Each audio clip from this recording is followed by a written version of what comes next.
By 1984, Judas Priest were already on top of the heavy metal Olymp, and just like many other rock and roll bands, were already starting to get accused of sending subliminal and backwards messages long before the well-known trial. I mean, we learned a lot of big words, we're gonna, you know, precognitive subconscious or something. Superliminal. And so on their 9th studio album, Defenders of the Faith, which of course happens to be my personal favorite Judas Priest album of all time, the band finally gave in to the pressure of the moral majority and finally lived up to their own expectations by including a line which can be heard only when played backwards on one of the songs.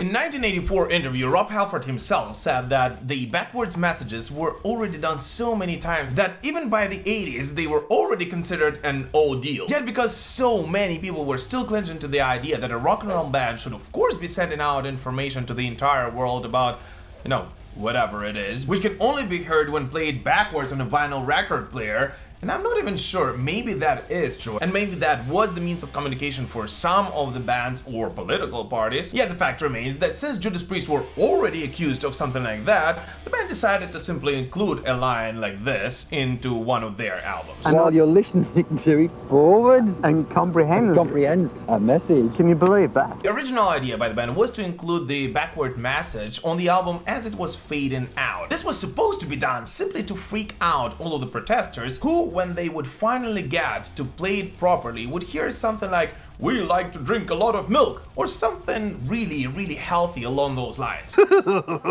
Yet because the band decided to not include Turn On Your Light on the album and instead end Defenders of the Faith with an anthemic self-titled track, those sounds simply did not fit the epic album closer the band has prepared.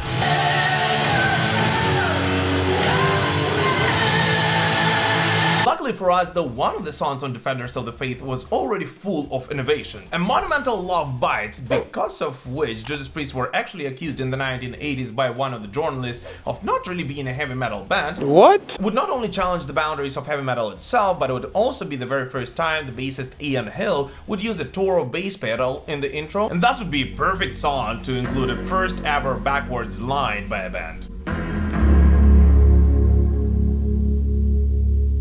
In reality, when mixing the song in the late 1983, the band was simply trying to achieve a certain tone and thus needed this scary voice in the background of Love Bites. And so into one of the sections of the songs, they decided to include something like this.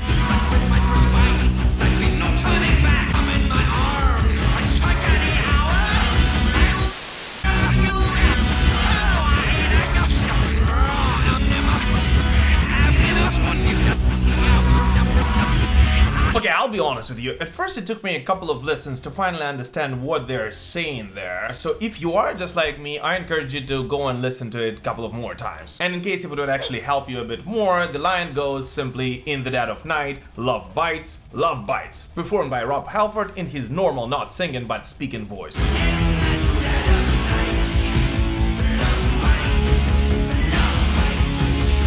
And thus I imagine this line, which would simply mimic the main chorus of Love Bites, was even more disappointing for all the protesters than a prank that the band could have pulled at the end of the album. But anyways, the long episode on the Defenders of the Faith album is of course coming your way in a couple of days, but for now what I'm really curious to find out is what do you guys personally think about Love Bites? Please let us know in the comments, as well as whether you know of any other rock songs which would have a backwards message to them. Write that down, write that down! As always, thank you so much for watching this short video, guys, and keep rocking.